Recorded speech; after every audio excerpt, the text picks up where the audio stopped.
Happy Saturday, Charles. How are you? I'm doing well, Dan. Thank you. How are you? I am well. I see you've got some marks. Have you been abused? Yes, actually, by you can kind of see here in the videos here. I did some fire cupping. Fire cup. Fire cupping. So it's the tradition. So apparently, I didn't realize that there was a number of different modalities for cupping, and one of them I had done years ago. Basically, it's this huge machine and these big suction cups that the therapist would put on your back, Okay. and it just would vacuum, and that pressure is what would cause the blood to come to the surface. Right. And the idea is that it basically helps with detoxifying and getting the blood flowing to that area. So I've got some tennis elbow issues. I look like a little bit of a giraffe here. Yeah. And when he was doing it, I went to he's an acupuncturist and he does traditional Chinese medicine. So one of the things that he used was fire cupping, where they basically put a little bit of alcohol, something flammable, inside these specially shaped cups, light it on fire, and then as soon as it goes out, they put it on different parts of your body to help there's a vacuum that happens when the fire goes out. So basically these jars stick to your skin as part of this therapy. How long do the marks last?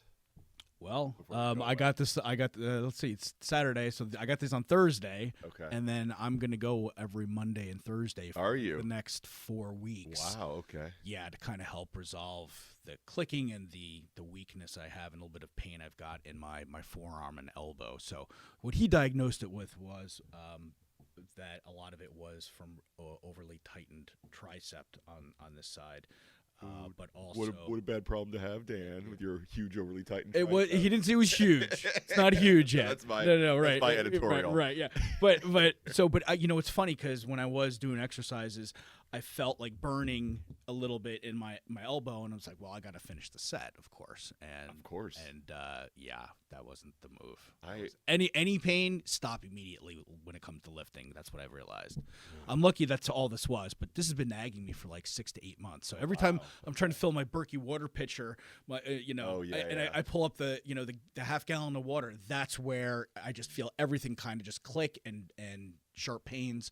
So the acupuncture was interesting because it felt like the beginning of a Charlie horse. So if you've ever, but in like micro spots. Okay. So I felt the needle go in for sure, and it started to feel like the whole area was going to cramp up like a Charlie horse. But then it didn't. It stopped immediately, but it was a little uncomfortable. Yeah. But he let me lie there for 20 minutes with those things in. And then a little electromagnetic stimulation pads he had, and so like my muscles were twitching and stuff like that.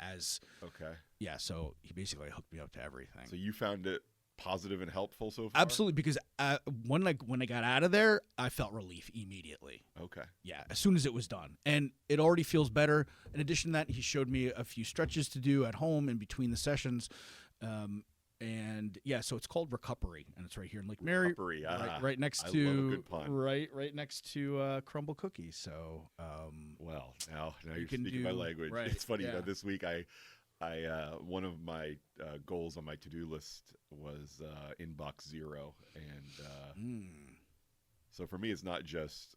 I mean, I like the idea of the phrase. I don't know if you've heard it, declaring inbox bankruptcy.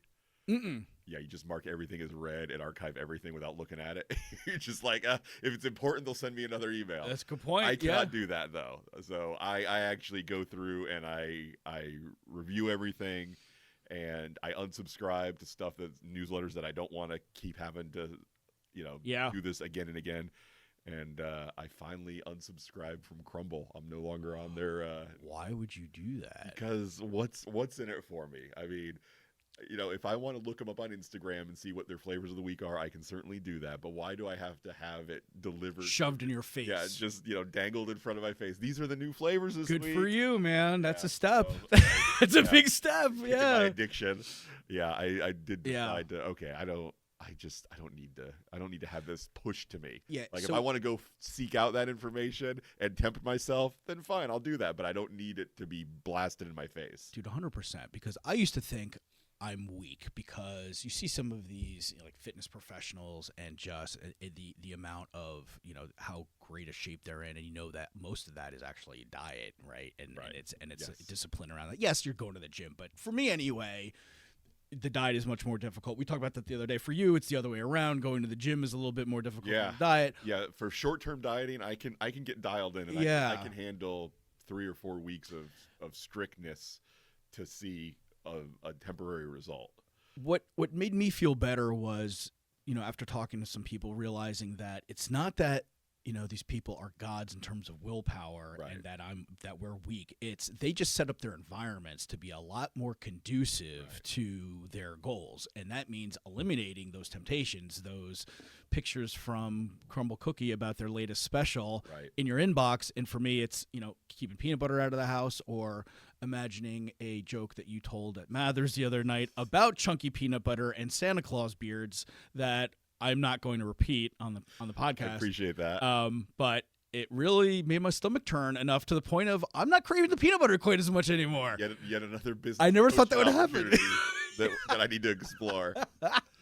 What's interesting, or what I was thinking about the other day is, I'm also, my ex-girlfriend still works for the Disney food blog and writes about all the snacks and treats they have there.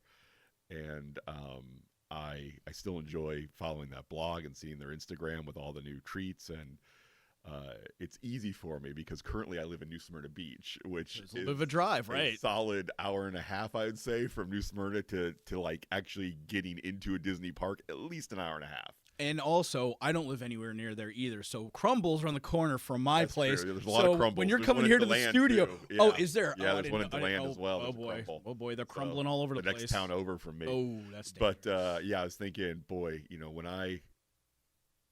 when you and I move our RVs from New Smyrna to Winter Garden, one of the things that's so great about Winter Garden is the proximity to downtown Orlando and to Disney. You just hop on a toll road and boom, you can be there. Right. So we'll see how long my following of Disney food blog lasts. Yeah. The first time, I'm getting antsy at 8 or 9 o'clock at night. I'm like, I could use a little sweet treat, and I don't go to Wawa for some apples and peanut butter.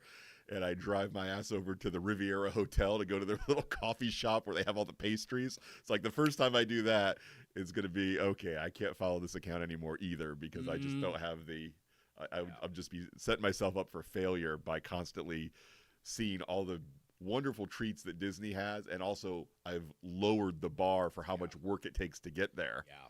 So we'll see. We'll see if I can handle that or if I can't. I don't know. It's going to be interesting. So we, last night I went to sushi and Mathers and trivia, and don't worry about that. We already covered some of the official topics, so I feel like our intro will be slightly less indulgent than it has been in the past.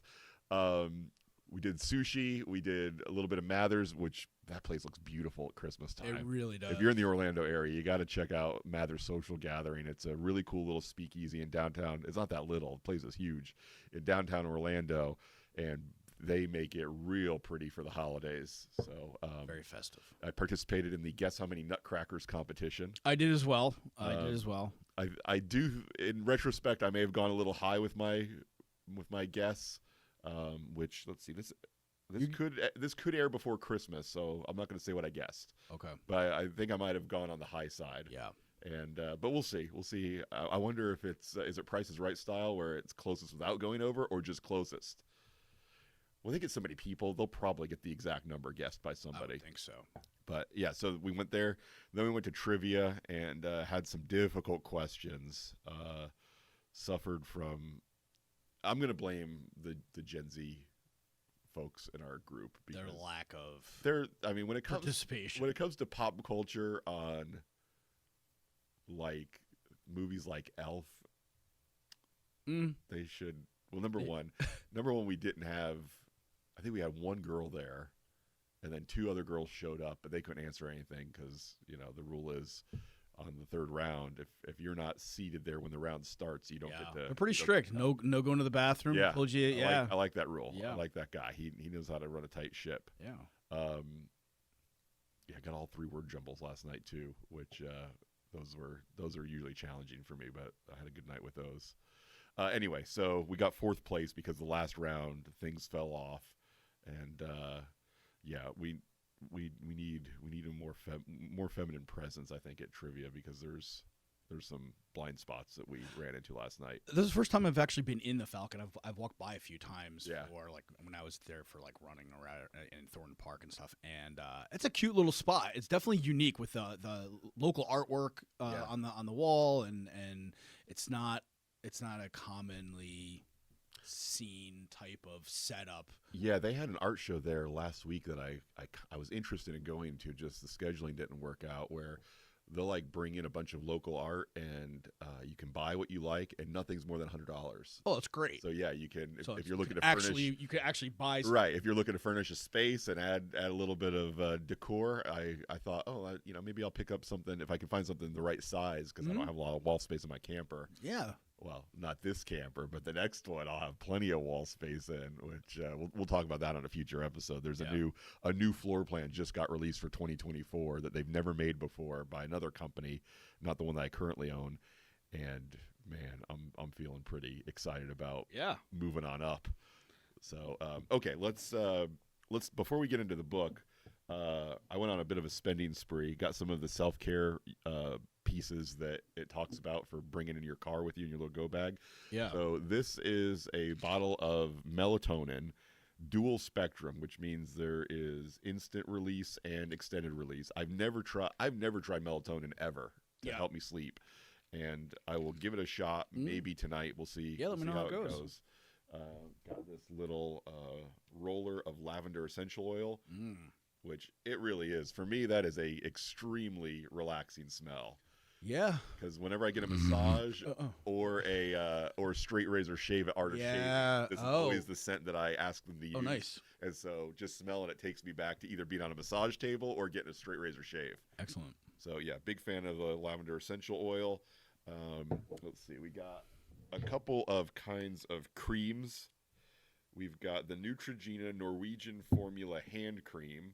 That and all this came from Amazon. I'll drop some links, so if you guys are interested in trying this stuff out. Glycerin rich and fragrance free. I've not used any of this, but I'm gonna put some on my hand right now. See how it is. Yeah, let me grease me up. I want a little of that. It's too. like my hands definitely get dry at night. It's like a clearish ointment. It looks a lot like Neosporin. It does look like Neosporin. This is interesting. Okay. Feels good. Yeah, no real strong smell. Yeah. But it's basically like rubbing your hands with Vaseline, guys. I don't know how well this is going to rub in here. Yeah, creamier might have been better. Yeah, but yeah. So I use it every night. I use Gold Bond. It's basically like a diabetic foot cream, but you can use it anywhere really. I use it on my hands, and it does the job, and it doesn't leave like a greasy feel to your hands either. It's feeling like it's rubbing in pretty well. I'm not feeling super sticky. I feel like I'm working. Yeah. Working for this. Yeah. Okay. A little too much? Well, I probably put on a little too much, yeah. I got a little excited with I meant a little too much work to actually get it to not be greasy. Yeah. Well, that, and I probably put too much on. All right, the next one we got is the Cetaphil Healing Ointment Skin Protectant for dry, chapped, or irritated skin. Let's see. Oh, this one's still sealed. But I'm curious to see if the consistency is a lot different from the last one we used. And I don't know, the book went out of its way to say both of them. Get a hand cream and get a like skin repair cream as well. I don't know. Yeah, something that I'm not great about is moisturizing, like elbows and me neither. And dry patches like on my arms and stuff. And it feels like about the same stuff. Wow. You want to try that? Let me see what this is. Maybe I'll do. Oh, it looks like almost exactly the same. Yeah. Huh. All right. Well, it does have a little bit of a smell, but yeah, not too bad. Yeah, not too strong. Yeah. So it does rub in a little bit better. I feel like. I don't know. I mean, I'll be honest. I can't see myself ever using either of these on a consistent basis. I mean, I use a moisturizer with SPF on my face, and then I also have some eye cream for tightening up the old baggy bags, and that's about and then I've got that. I use that tea tree leave-in moisturizer, which moisturizes both skin and hair. Okay. I put that in my hair usually. That's the only product. I mean, I've got pomade, I've got forming cream, stuff like that, but I rarely use those. I usually just put some of that moisturizer in my hair and call it a day. Okay. So upping the number of products that I use, to feel like I'm improving my self-care, it's like there has to be a real benefit for me to feel like, okay, this is worth adding another step or another purchase. Yeah. So I discovered from an ex actually at theordinary.com, and they if you go to that website, it's like no name, just basically there's no branding, it's just ingredients, and they will actually give you a short little quiz about like what kind of skin you've got. Okay. Like oily or dry, or you've got, acne or whatever that is.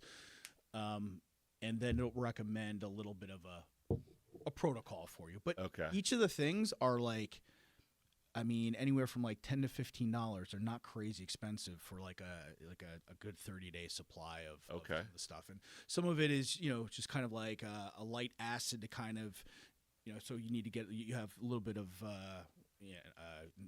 blotchy skin or whatever. You can get an acid and kind of help kind of peel away some of the dead skin. And then there's like another moisturizer you put on top of it and stuff.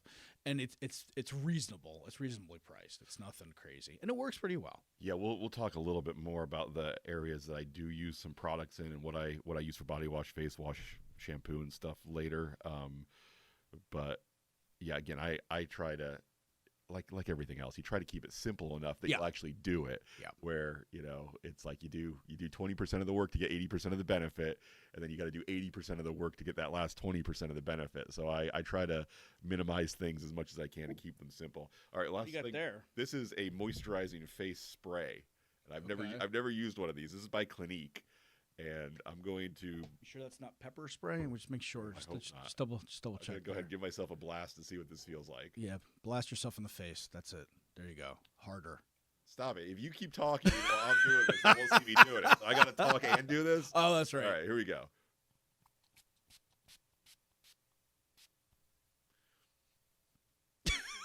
I don't know. It just feels like I sprayed myself with water. Yeah, that's usually. You need to do it now too. I have to do it. Absolutely, and remember to talk while you do it. I got to talk while I'm doing it. Okay, talking. Yeah, pretty much like water. Yep. Now it looks like we've both been sweating, like we've both been running or working hard. Well, we have been. This podcast runs. That's true. Yeah, it doesn't have runs us down. Okay, so the one that here's one more thing. I ordered a little 3-pack of cologne dispensers, which these are pretty cool. I like these. These are of a type that I've not had fail on me yet, so hopefully they won't. But I like this because you just turn it and then the little top pops out. Cute. And that's where the sprayer is. Yeah. And then you can also, to fill it, you pull that out and there's a little glass vial that's attached to the spray pump part.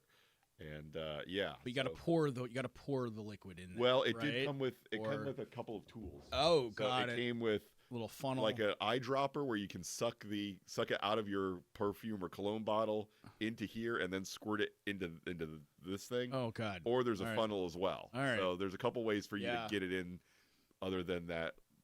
Yeah, you showed me your kind that. And again, I think I figured out why yours was working for you and mine wasn't. The little port to go in. Yeah.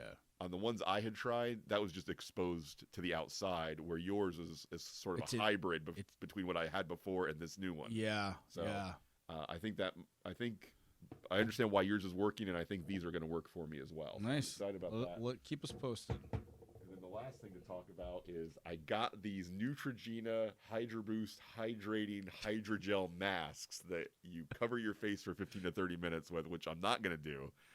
But I am going to keep these in my car. Nice. Because sometimes, if I'm fighting a long trip from St. Petersburg back to New Smyrna Beach, and the traffic's a hassle, and I'm dog tired, sometimes I will take advantage of some of the state's beautiful rest areas. And I'm thinking, boy, wouldn't it be nice to just put on a podcast, put one of these on my face, and then just chill for a half hour, set my alarm, and just kind of... That is some good self-care, Charles. I think it would be. So that's something that I will consider trying here in the very near future. Okay, so that's some of the products we're trying out. I will probably not share the links for the stuff that we're not really that impressed by, but I will share the stuff that we bought and I liked. The face spray, I don't know. I could see how that could feel energizing and refreshing. Like after a flight, it's great. Yeah, something like that. Yeah, but or even halfway through a long flight somewhere. Both of the hand creams, or the hand cream and the healing ointment, I don't think I'm using either of those ever again. No, I don't see basically like Vaseline. I'm not a fan. The only hand cream that I ever got really excited about was, you know how Cracker Barrel used to sell all the Burt's Bees products? Yeah. They had an almond milk hand cream that smelled amazing, and it was a nice consistency, and it rubbed in really nice. I don't know if Burt's Bees still makes that, and I'm pretty sure they don't sell through Cracker Barrel anymore. But I can put my hat back on now that my face has been sprayed. So anyway, that's the only hand cream that I've used before that I thought, oh, this is pretty good. Okay. And then I think I've used like a Vaseline hand cream where it wasn't just Vaseline, it was like a lotion made by Vaseline. That felt pretty good. And then I'm also a fan of the way that Johnson's baby lotion, the one in the light pink bottle, the way that feels on your hands and the way it smells. Now, again, I don't know if it's effective as a hand lotion or hand cream, but it smells like a new clean baby, and I like that smell. Yeah. I mean, not enough to go around sniffing babies. I don't have political aspirations. It seems that that's required. But I do like the way new babies and new puppies. I like the way they both smell. Agreed. Okay, so let's do a little bit of. We're in the wellness section of this book, which is part 2. Let's talk about supplements. So, what do I don't do a lot as far as supplements. I mix in creatine and electrolytes with my Keto Chow shakes, which right now I'm not going through a ton of those. I'm probably only having maybe one a day, or even sometimes one every other day. I'm not taking much in the way of vitamins. I do have a multivitamin I like. It's I think it's called Orb. It comes in a sphere, and it is like the bottle that it comes in is a sphere instead of like a regular bottle like one of these. And they have a men's health formula, and it's like half fish oil and half extended release multivitamin. Okay. Because I run into a problem with multivitamins. This has been a thing ever since I was a little kid, where unless I eat a big meal, if I just eat like a Centrum multivitamin or something like that, if I just try to do that with water or even with coffee, I'll throw up. It makes me, multivitamins make me sick to my stomach unless I eat them with a significant meal. Oh, wow. Yeah. So, but I never had that problem with these because there's a capsule with the fish oil in it and these little balls, and those little balls, I guess, will dissolve in your tummy over time. Okay. I've never had that nausea up in me like the Centrum or the Walgreens generic version of Centrum that I took when I was younger. Okay. You do any vitamins? I do. I mean, I know you do a lot of things, but let's start with a multivitamin. You do that every day? So I kind of don't do a multi anymore. You made your own like combination of stuff to. Yeah. Okay. So I really I've been taking a lot of desiccated organs. So basically like heart, liver, So they like dry it out, turn it into a powder, and then put it in capsules? Exactly. Okay. Yep. I've been taking those, and then an omega-3 with that, some like a vitamin D. What else am I taking? Let me think about that. Biotin for hair, skin, and nails. Vitamin D for hormone health. DHEA for hormone health, because that's what your body uses to create hormones. And then I'm trying to think what else. an omega-3. And then when I start to feel, if I'm traveling or if I start to feel sick, that's when I'll take a multivitamin, and I'll take primal damage control, because it's by Mark Sisson. Yeah. Okay. From Primal Kitchen, or Primal Blueprint, both have it. So that's got a lot of micronutrients in there too, not just like the main nutrients, and that has served me pretty well in terms of stopping me from getting sick or just kind of being preventive for when I'm traveling and stuff like that. Yep. Okay. You doing anything in the realm of probiotics or prebiotics? I never have. No experience whatsoever. Yeah, I do a probiotic, and includes prebiotic. It's called Seed, and they've got a lot of there's so many different strains of bacteria out there that do different things. The ones that they put into Seed, it was recommended to me from a trainer who works with the military and some high-end scientists, and he led me to Seed, and this company only puts in the bacteria strains that have been studied and have had some sort of scientific evidence for effectiveness. Okay. And ever since I started taking them, my poops have been much better. I was concerned about their quality for a while there. Yeah. So right. And that just it's the other thing that I learned was there's no such thing as really colonization. So you need to take probiotics multiple times, not multiple times a day, but at least once a day, because it doesn't actually, the bacteria that you're taking in from the probiotics, it's not like they start to form colonies, which a lot of people think they do. Okay. in your gut bacteria in your gut. So you need to take it every single day. Interesting. Okay. And then once in a while, when I do get sick, and you've got the runs, or if I've been exercising a little extra hard, I will take it a second time, and it basically settles everything down. Interesting. In terms of, making that nice S shape that you should be seeing in the toilet. Yeah. I forget what the name of that scale is. There's like a chart where you can look for different, like 7 or 8 different consistencies of your poo and decide. That many? Oh wow! Which one you match up to. Okay. So how your digestive health is. Yeah. And the Tom Segura's podcast that he has with his wife Christina Pajitsky, they will frequently talk about their movements and what number it was on the scale and stuff. Oh, I like it. Yeah, not so much. Yeah. I'm okay when they move on to another topic. So the other prebiotics I take sometimes are the I'll take fermented foods, which kind of helps with the probiotics sometimes some kimchi, sometimes some sauerkraut.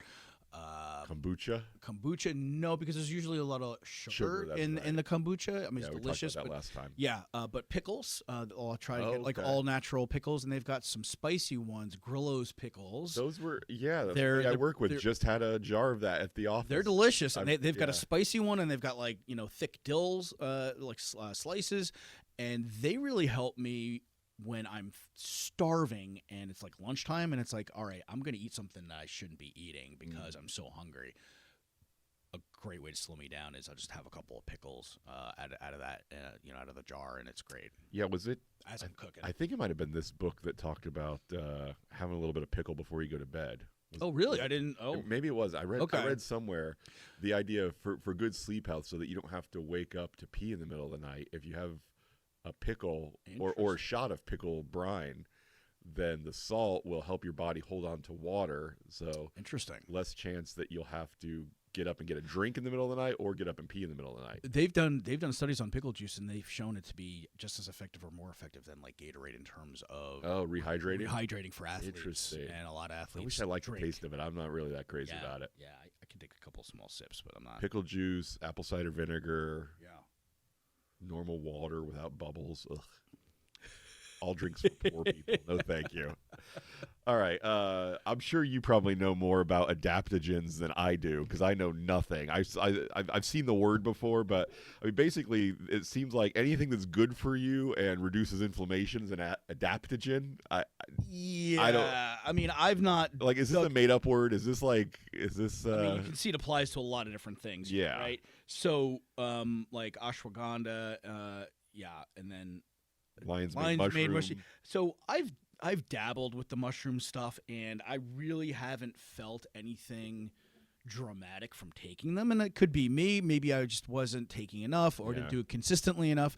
But when I take something like tyrosine or alpha GPC, I feel it within the next hour, like almost immediately. And so for focus or relaxation, like theanine, I feel it like right away. So I don't really dabble in with the mushrooms because I don't need it for anything at this point. Right? Yeah, the only mushrooms I'm interested in are the kind that turn clouds into skulls and dragons, and that's not what he's talking about here.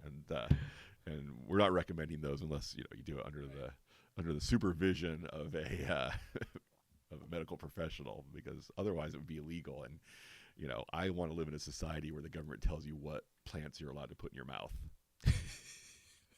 Do you? No. Okay, so adaptogens, collagen.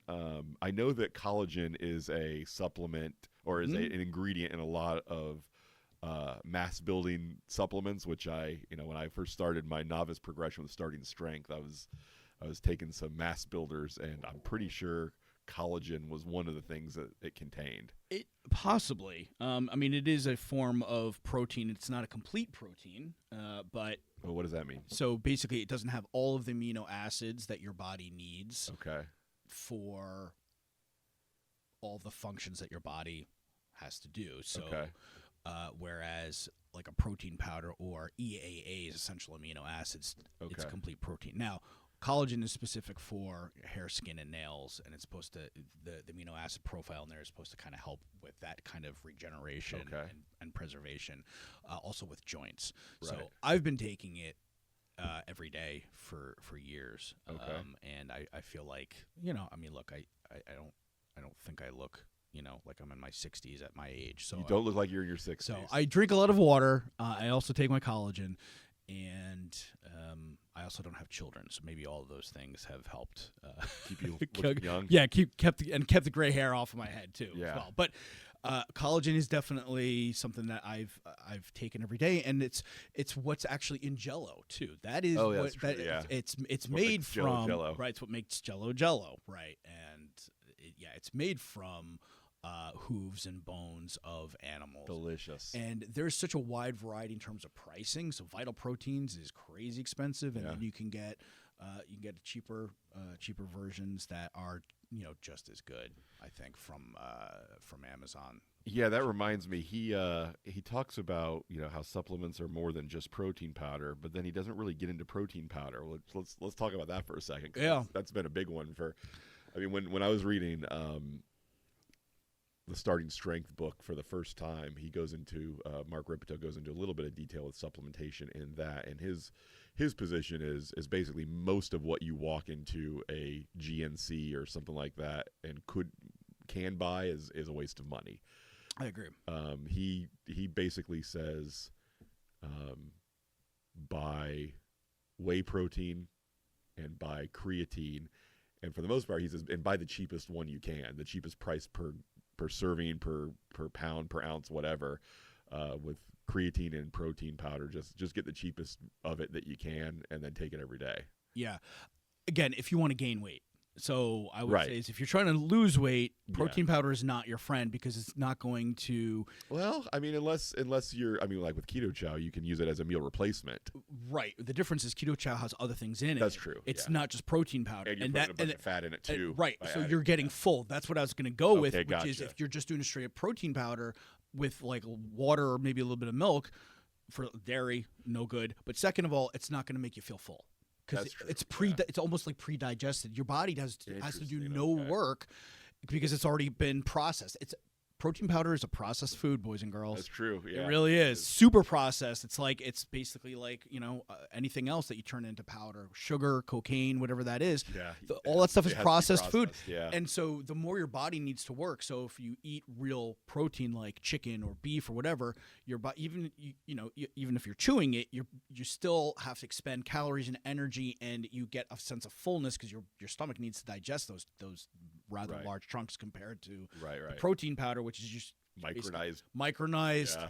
So don't do it to suppress appetite. If you're doing it because you just need the calories to gain weight because you're trying to bulk up, okay. I think that's fine. Interesting. But to be honest with you, if you're trying to lose weight, you don't need to be taking protein powder, because it's gonna unless you're one of these freaks who doesn't get hungry, which I wish I was. That I'm the exact opposite. I get hungry for no matter, just looking at an email, right, or walking by crumble cookie. So I would say avoid the protein powder if you're trying to lose weight. Eat real food as much as possible. Okay, and unless that protein powder is part of a recipe of a meal replacement shake, correct? Like keto chow, or I assume like some of the Slim Fast stuff you can get at Walmart, where it's protein but it's other stuff so that you can. Yeah, and the difference with keto chow's got thickeners in there as well, and that will kind of expand a lot of vitamins too, and electrolytes, which a lot of protein powders don't have.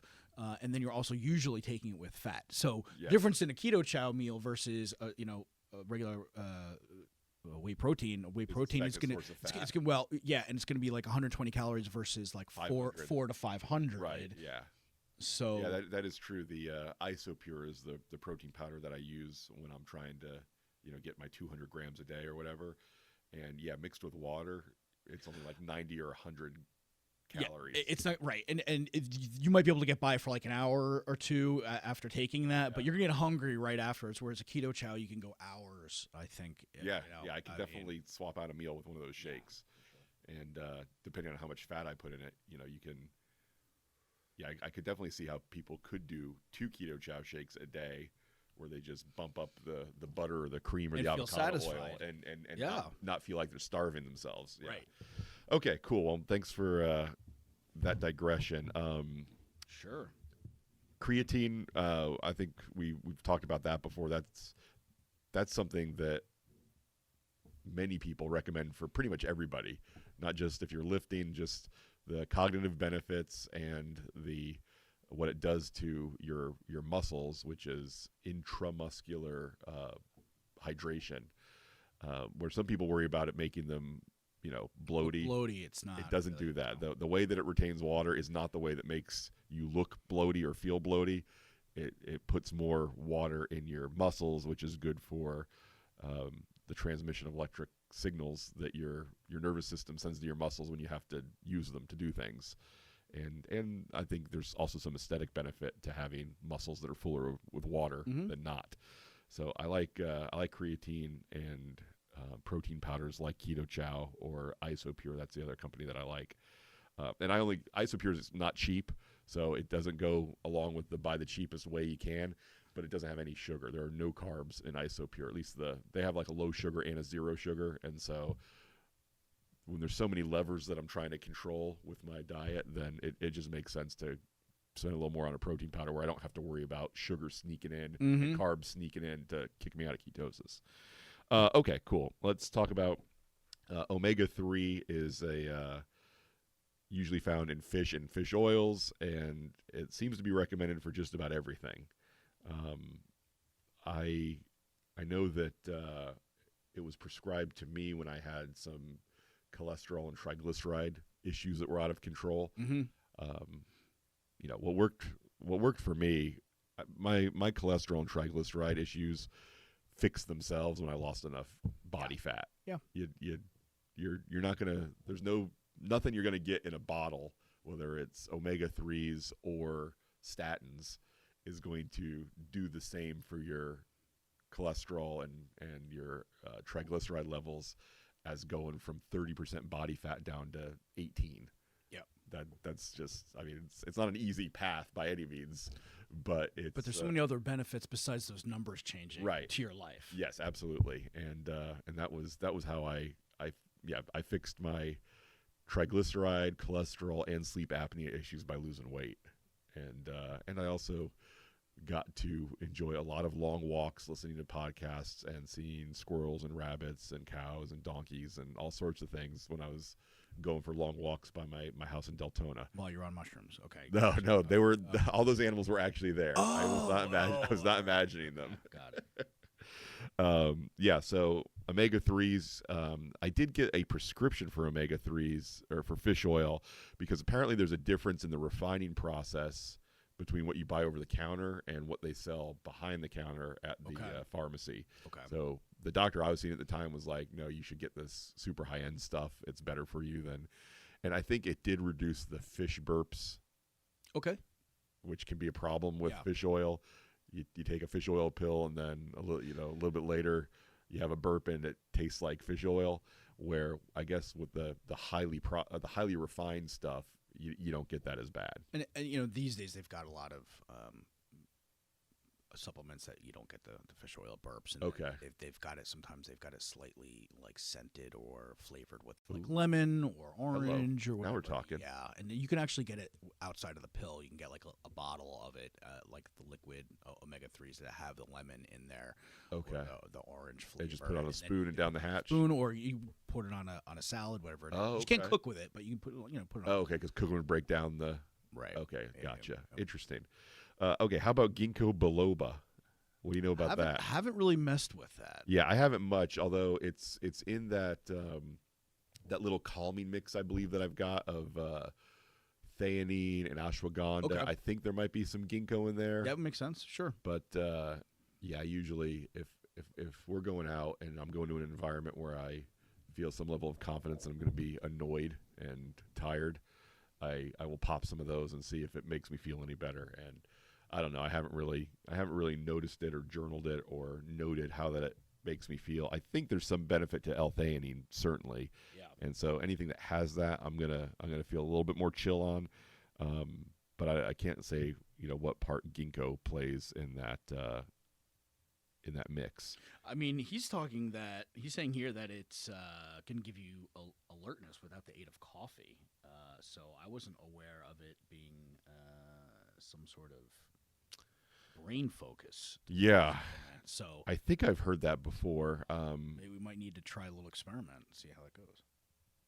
Yeah. I'm taking it easy on coffee for a day or two because I've got a little out of control, and we'll see. Maybe I'll supplement with a little ginkgo, but I don't know. Well, again, it's like I'm not going to just test everything, and certainly I'm not going to stick with hardly anything, but I'm open to trying some stuff and making a note of it so I can pass it along. Biotin, you already talked a little bit about that. That's apparently if you stick with it for a long time, it can help out a guy who is concerned about thinning or losing his hair. Which you and I just had the conversation the other day. I saw a picture of myself on a security monitor, and I've got that little area on the crown where it's still there. I mean, you can't see scalp, but it's definitely, that's where it will start to go when it starts to go. Yeah. And I was telling you that at some point in the coming years we might have to have the conversation of, all right, Charles, we're gonna have the conversation. You're holding on to some hairstyles that aren't for you anymore. It's time to. And we did an episode on baldness and on going gray a while ago, and the idea is basically when it comes to attracting women, the women generally don't have any problem with gray hair, and they don't have any problem with a bald head. What they have a problem with is guys who are trying to hold on to hair that they don't have anymore. Yeah. And that's when it gets a little cringy and people notice you. And it all comes down to pretending you're something that you're not. Correct. Right? Exactly. Like, I'll just cover this up. Yeah, I'll just comb this over and trick all these people into thinking that I have hair even though I don't. Instead of, here I am, look at this is right. Yeah. Yeah. So it's not rocket science. It's not. It's really just don't try to pull any hoaxes over on people. Yeah. And you'll be far more attractive than guys that do. 100%. And so at some point. And I think the general progression is when you start, and this is pretty much what our friend Rob did when he started losing his hair. It's like you go from whatever normal hairstyle you enjoyed when you were younger, and then you just start wearing it cropped very short. And then after that, you start shaving it. Hey, you know what? You save a lot of money in hair gel and shampoo and conditioner. I mean, there are some financial benefits too. There are, no joke. Okay, so biotin, if you want to use it to try to combat losing your hair or your hair thinning, the author does say stick with it for 3 months before you decide whether it's having any effect or not. Yeah, what I've read is the studies about, I think, 10,000 IU, but that's actually what they make most of the supplements in. Okay, when you so a typical dose is every day for 3 months. Yeah. You'll either see a benefit or you won't, but I would say, there's no reason to feel like, oh, if I take this for 10 years, all my hair is going to grow back. That's probably not the situation. Yeah. I mean, because, again, some of these supplements can overcome your genetic predispositions, and some of them just won't.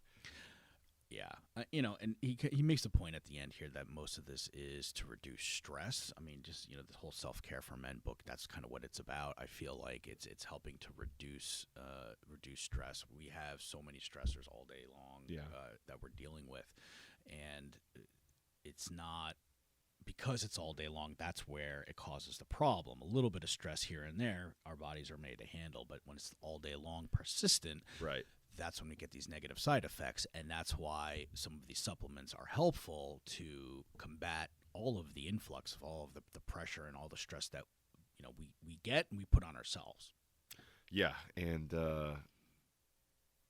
even for some of us, just the routine of knowing that we're taking these supplements every day to help ourselves out can be a source of calm. Yeah, I mean, even so, there have been a lot of scientific studies on the placebo effect and how powerful that is. Yeah. And so even if, and I was watching a video late last night about raspberry ketones, if you remember. I've heard of those. Which aren't actually ketones. It's not like the ketone esters and things, or the ketone salts that people are selling nowadays.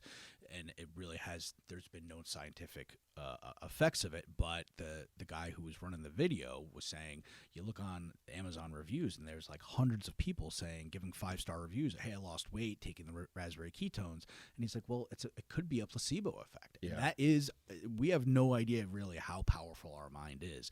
So if we think something is working, we could be activating pathways and channels and things in our brain that connect to our body in some way, or it could also be making us make different subconscious decisions. So I'm taking these raspberry ketones that I spent, $100 on. I'm not going to have this Snickers bar, right? Like, and so at that point, is it the actual ketones? Does it really matter whether they do anything or not? Because they are helping you make the right decisions. Yeah, and 20 and 30-year-old me probably would be throwing a BS flag on some of that stuff, but I'm thinking mindfully masculine supplement line, and basically like hair growth, whatever, make an MLM company. Oh yeah. I was just I was at Walmart the other day, and I saw something with some product that had a Star Wars marketing tie-in that had nothing to do with. It wasn't a toy. It wasn't anything space related. It was just something that it's like, wow, they will put Spaceballs to toilet paper. I don't know what it was. I can't remember, but I remember thinking, God, they Disney, Lucasfilm, they will slap their name on absolutely anything if there's a nickel to be made. And that's why Spaceballs, when it came out, killed me. How funny that was, because it was just that that they totally ran with that. And it's not just a Disney thing. I mean, Lucas wasn't quite as crazy when he owned Lucasfilm. Oh, but once Disney got it, it's like you're gonna squeeze every drop from that. I mean, we could. It's hard to imagine walking into an executive's office saying, "Hey, we've got a great tie-in for Star Wars or for Marvel or whatever, and here's the product, and we think it'd be great if we had packaging and names for it." And they're like, "Oh no, I don't think that matches up with our brand strategy." It's like, that seems like something they just don't say. Yeah, that's not a conversation that's ever had. So I literally just bought lightsaber chopsticks as a gift for somebody. So you're part of the problem, Dave. They look cool. They had the red, blue, green, and yellow ones. I was like, oh, this is great.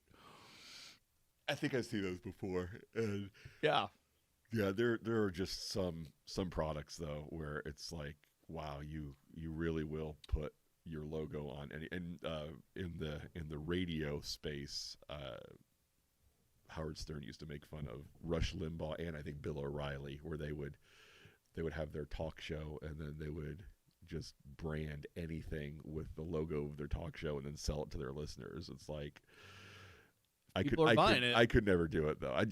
People will buy a lot of stuff, but I don't want to be the one that makes a nickel off of just whoring out your brand. No, it's not about whoring out the brand. It's about providing value, right? So when we start whoring things out, it's going to be because there's actually value in them for people, and not just because it has our logo on it, right? It's Yeah, that's the thing. There's got to be something more creative than just you can go buy a notebook at Walmart for 79 cents, or you can buy a notebook with our logo on our website for $10. It's like, no, so I mean, here's the other thing, right? So if I'm going to play devil's advocate here. So for these, that's how I roll, right? So, but maybe they didn't have anything of value, and the people they got entertainment or information value from these people, and they just wanted a way to say thank you and just to pay them back.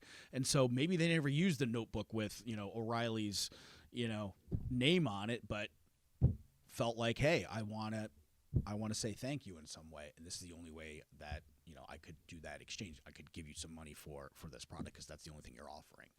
Whereas if you offered something different, maybe they'd go for something different. So, yeah, but I mean, with the model of AM radio in this case, it's like they're making a lot of money from the syndicators and the advertisers. It's like they don't need the money from. It's like, send me an email and say thanks. I like your show.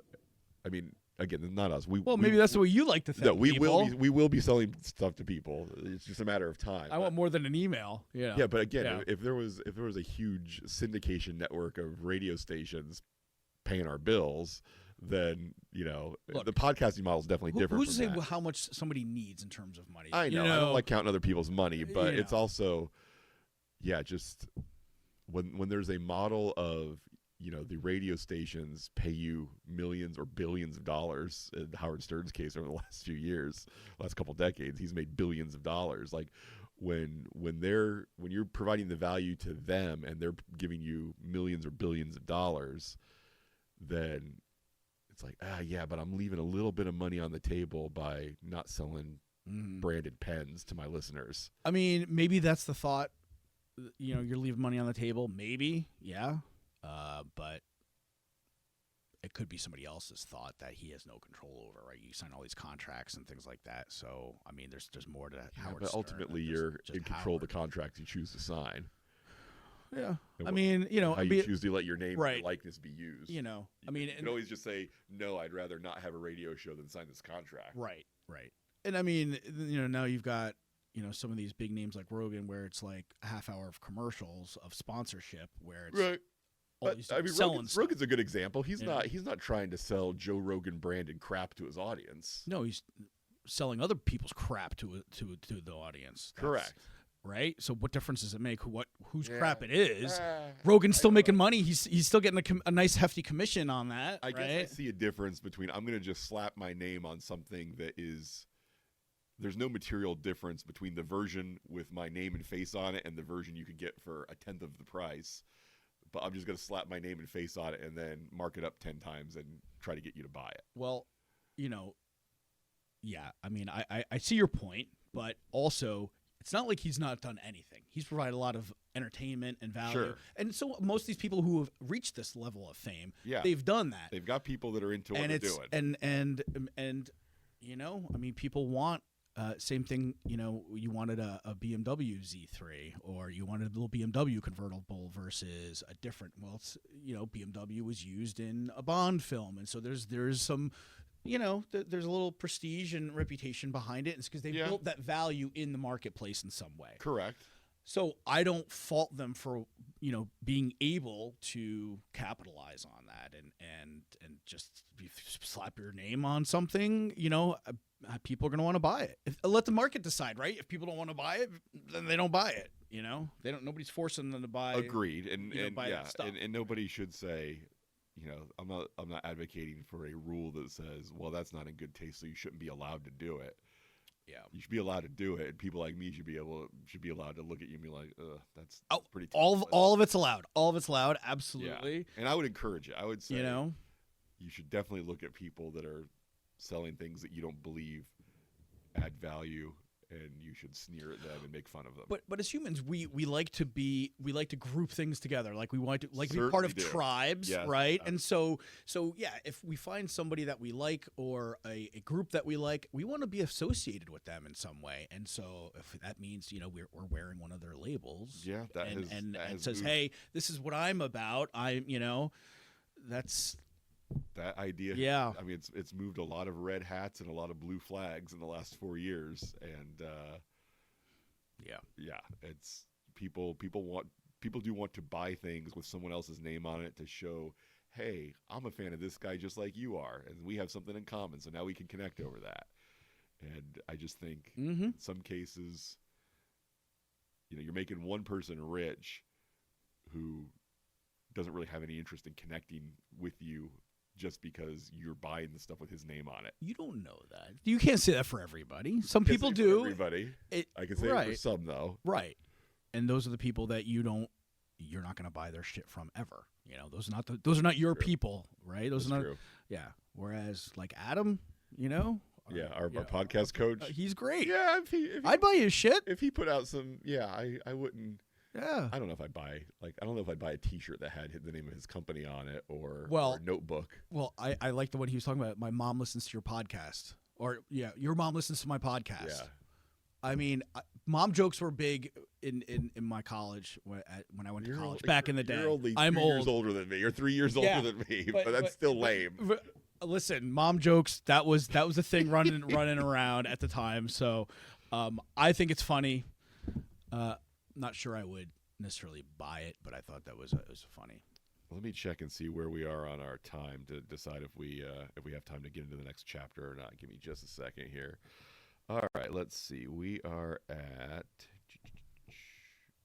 56 minutes, so I think we're gonna stop there, and then we will pick up for a little home exercise for the couch potato, which is going to be about making the transition from the identity of someone who doesn't exercise to someone who does. Well said. And we'll talk about that a little bit, and then we'll also get into detoxes and what is a toxin and how does one eliminate them, and we'll get into that. I think there's some space for some rational discussion in an area that can venture into woo-woo pretty quick. All right, Dan, thanks very much. Thanks for trying out these products with me. I'm still greasy, by the way. I am too. I'm not a fan of either of these. Yeah. I might send them back to Amazon and say, this is too greasy. I don't like it. Yeah. The face spray I found refreshing, and I like the lavender scent. So that's where we are on those things. All right, guys. We'll talk to you next time. Thanks. Bye-bye. Bye.